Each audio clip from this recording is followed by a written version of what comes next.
Здравствуйте, дорогие ребята! Я рада приветствовать вас на уроке географии.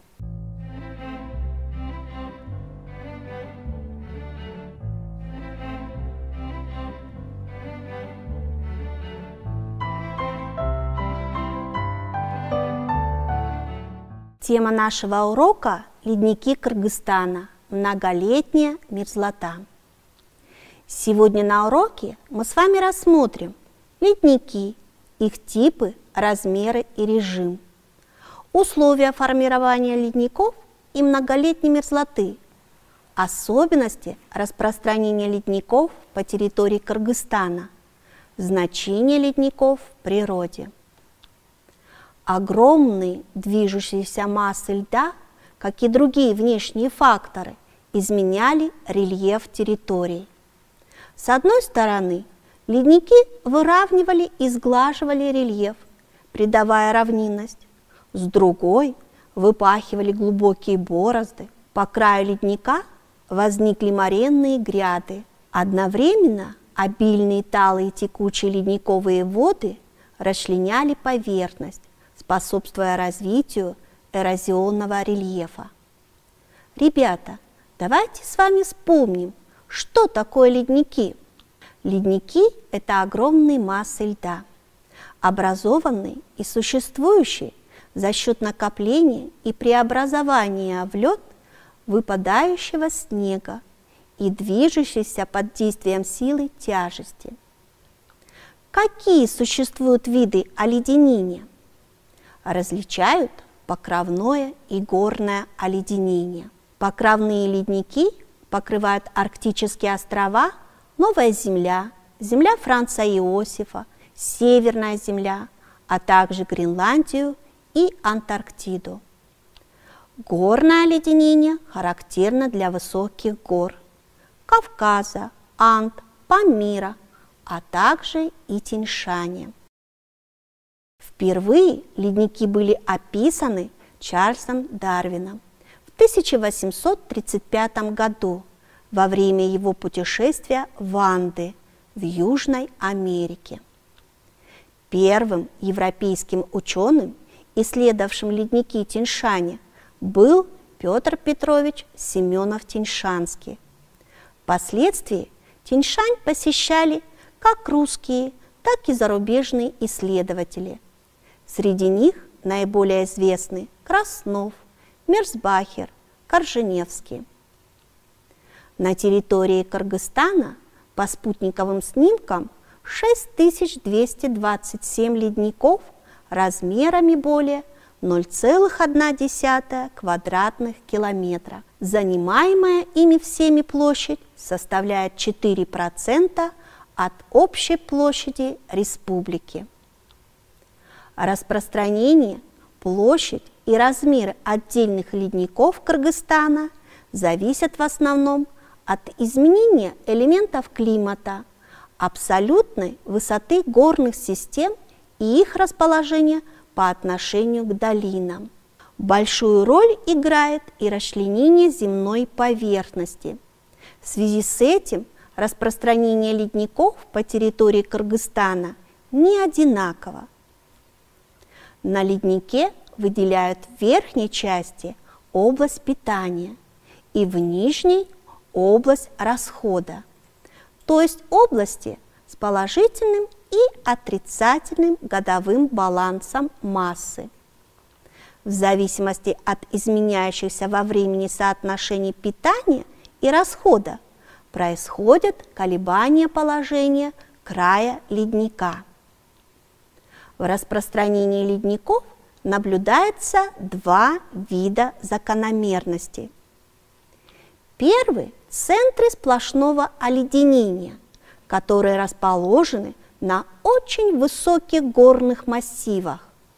Второй – это группы ледников, иногда смыкающиеся друг с другом, иногда отдельно стоящие друг от друга.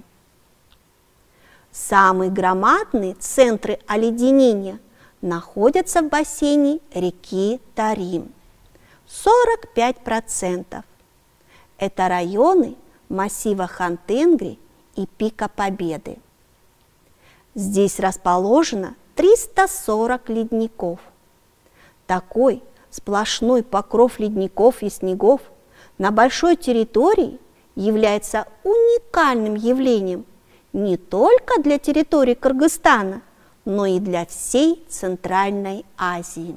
Причиной возникновения таких условий является в первую очередь возрастание абсолютной высоты по мере продвижения на восток и расположение на востоке самого высокого меридионального хребта, который является барьером на пути атмосферных течений. Меридиональный хребет считается не только орографическим центром горного массива Хан-Тенгри, но и центром современного оледенения. Общая площадь находящихся на нем ледников превышает 3000 квадратных километров. Именно здесь расположены крупнейшие ледники Кыргызстана. Ледник Южный Энельчек – самый крупный ледник Тянь-Шаня и второй по размерам горный ледник стран СНГ. Кроме этого ледника имеются и другие ледники длиной более 20 километров. Например, на территории массива Хан-Тенгри ледники Северный Энельчек, Каинды, ледник Семенова, Кашкатор, Мушкетова, Адырто и другие. По площади оледенения видное место в Средней Азии занимает Ичон-Алайский хребет. Склоны хребта сплошь покрыты ледниками и вечными снегами. Общая площадь ледников немного уступает площади ледников на горном массиве Хан-Тенгри. Основная причина концентрации больших площадей ледников на северных и южных склонах Чон-Алайского хребта – его абсолютная высота. Крупнейшие ледники Корженевского, Ленина, Нура и другие. Особую роль в формировании ледников играет высота снеговой границы, выше которой снег, выпадающий за холодное время года, не успевает растаять и сохраняется до следующей зимы, а потом превращается в лед. На территории Кыргызстана в связи с изменениями температурного режима и количества атмосферных осадков с севера на юг наблюдается постепенное повышение высоты снеговой линии. Например, в бассейне реки Аларча на кыргызском Алато на ледниках, расположенных на северном склоне хребта, снеговая линия лежит на высоте 3720 метров. А на северном склоне Туркестанского хребта средний уровень снеговой линии на высоте 4140 метров. Повышение высотного положения снеговой линии с запада на восток можно связать с циркуляцией воздушных масс на территории Кыргызстана. Например, если на хребтах Чаткальский, Пскемский, Таласский Алатоу, Киргизский Алатоу средний уровень снеговой линии 3500-3800 метров, то на северных склонах, как Шалтоу, средняя высота снеговой линии 4250 метров. Разницу в среднем 600 метров можно считать результатом различия уровня образования атмосферных осадков. Снеговая линия изменяется и в зависимости от экспозиции склонов гор. В результате экспозиции склонов разница высот снеговой линии в центральном Тянь-Шане составляет 500-600 метров, а на Чон-Алайском хребте доходит до 600-800 метров. Во внутренних регионах наблюдается колебание снеговой линии вверх или вниз под влиянием нескольких факторов. Например, в результате влияния озера Иссык-Куль на влажность снеговая линия на Терскей-Алатау смещается до высоты 3650-3750 метров, а на северном склоне Сарыджасского хребта до высоты 3900 метров. Причиной такого положения снеговой линии является абсолютная высота. И насыщенный влагой в Иссык-Кульской котловине воздух, который, перевалив хребет Терскей-Алатау, оставляет влагу на северных склонах Сарыджасского хребта. Положение Ферганского хребта, служащего преградой на пути движения влажных воздушных масс, является причиной расположения на нем снеговой линии ниже, чем на рядом расположенных хребтах. На территории Кыргызстана самое высокое положение снеговой линии наблюдается в восточной части Чон-Алайского хребта, в бассейне реки Джанай-Дартак. На расположенном здесь крупном леднике имени Корженевского снеговая линия лежит на высоте 5200 метров. Морфологические типы ледников. Разнообразие орографического строения и климата Кыргызстана обуславливает возникновение различных типов и форм горных ледников. На территории Кыргызстана встречаются все типы ледников, характерные для Центральной Азии. Дендритового, разветвленного, крупнейший южный Энельчек. Долинные, каровые и висячие, и ледники плоских вершин. Среди них видное место занимают ледники дендритового типа, по своим размерам относящиеся к группе самых крупных ледников Кыргызстана. Большинство из них расположены в центральном Тянь-Шане в массиве Хантенгри. В систему самого крупного ледника Южного Энельчека входит 121 ледник. Из них 21 расположены отдельно от основного ледника. После ледников дендритового типа на втором месте по своим индивидуальным размерам стоят сложные и простые долинные ледники. Простые долинные ледники образуются из одного ледяного потока. Сложные долинные ледники образуются из нескольких ледяных потоков и имеют собственные бассейны питания. Самые крупные из долинных ледников расположены в бассейне реки Сары-Джас. Самый крупный ледник Колпаковского имеет длину 10 километров. По количеству первое место занимают каровые и висячие ледники.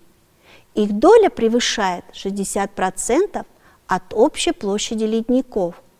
Каровые ледники полностью расположены на дне кара или частями на склонах горы. Внешне висячие ледники напоминают сузившийся к низу лист растения. Например, большинство ледников на хребте Таласский-Алатау – это небольшие, висячие или каровые. Они не образуют сплошных ледяных полей и расположены поодиночке в верховьях ущелий.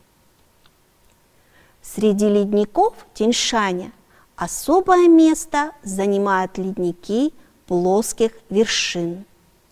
Их количество превышает 230. Большинство таких ледников расположены во внутреннем Тянь-Шане. Самые крупные ледники плоских вершин расположены в бассейне реки Нарын. Например, ледник Григорьева длиной 4 километра. Движение ледников Кыргызстана в зависимости от местоположения, индивидуальных размеров, высотного положения выражено в разной скорости. Небольшие висячие и каровые ледники перемещаются от 2 метров до 10 метров в год. Скорость крупных, сложных и дендритовых ледников 100-150 метров в год. Скорость также изменяется и в течение года. Зимняя скорость меньше по сравнению с летней. Суточная скорость летом составляет 5-10 сантиметров. Только на леднике Южный Энельчек отмечена суточная скорость движения 60 сантиметров. Установленная с помощью геофизических методов толщина ледников показала их связь с индивидуальными размерами. Например, на леднике Абрамова на Алайском хребте от нижнего конца выше 3,5 километра толщина 150 метров, а на Южном Энельчеке от нижнего конца до снеговой линии изменяется соответственно от 200 метров до 400 метров. Скорость таяния льда и толщина растаявшего слоя, кроме прямой солнечной радиации, зависит и от количества морены на леднике, солнечности и других факторов. Если морены состоят из мелких фракций и образуют тонкий слой над льдом, то лед тает быстрее. А если ледник покрыт толстым слоем, то таяние льда замедляется. Слой морены 20 сантиметров уменьшает таяние на 75-80%. Кыргызстан – горная страна, и в горах существует закономерная связь температуры с высотой. Чем больше высота, тем ниже температура. Например, на метеорологической станции Аксай в 1953 году зимой был отмечен абсолютный температурный минимум – минус 53,6 градусов Цельсия на территории Кыргызстана. Отрицательная температура наблюдается не только в холодное время года, но и в разгар лета. В таких климатических условиях вода среди рыхлых горных пород замерзает и не тает в течение многих лет.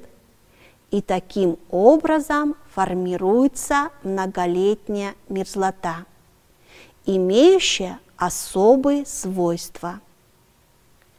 Еще одно условие образования многолетней мерзлоты – мощность снежного покрова в зимний период. Земная поверхность под снегом предохраняется от сильного выхолаживания. Таким образом, в условиях Кыргызстана многолетняя мерзлота образуется выше определенной высоты и при определенных климатических условиях. Эта высота не одинакова. На разных территориях она колеблется в пределах от 2800 до 3300 метров над уровнем моря. На малоснежных участках, в зависимости от солнечности и экспозиции, многолетняя мерзлота отмечается на высотах 2800-3000 метров. Льды в мерзлоте бывают различной формы. Среди них самые распространенные Сегрегационные льды. Лед замерзает в пустых пространствах и капиллярах между частицами рыхлых горных пород. Лед-цемент образуется из водной пленки, обволакивающей мелкие частицы. Редко встречающиеся, но крупные по форме – это пещерно-жильные льды. Они образуются в трещинах, которые заполняются водой в теплое время года и замерзают зимой. Еще одна разновидность подземных льдов, распространенных в Кыргызстане, это погребенные льды. Лед вначале возникает на поверхности земли, впоследствии покрывается рыхлыми отложениями и превращается в подземные льды. В горах Кыргызстана формы рельефа, образованные под влиянием многолетней мерзлоты, это бугры пучения, солифлюкция, морозобойные трещины и другие. Многолетняя мерзлота под влиянием тектонических сил и солнечной радиации может растаять. В результате появляется понижение в рельефе, так как лед при таянии уменьшается в объеме.